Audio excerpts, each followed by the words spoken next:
ถ้านั่งกินข้าวทำไมเท่จังเลยอ่ะ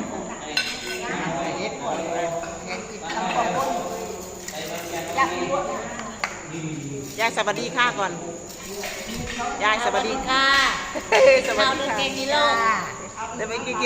กงยี่หลอกกันมาเสียบเพราะแกงยี่หลอกผู้ใดแกงย่างผู้ใดแกงบ่หูผู้ใดแกงบ่หูกันนะด่าอยู่ต่อตายจ้าเดี๋ยวตายอยู่เอานี่แหละพวกเรารับเศษอาหารที่วัดรับเศษอาหารที่วัดอาหารอร่อยนะคะจะมีแตงโมเนี่ยค่ะนี่แหละผลไม้รากไม้ด้วยสับปะรดด้วยงอกด้วยอันนี้ผู้บ่าวสำน้อยเนี่ยผู้บ่าวสำน้อยยิ้มหวานหน่อย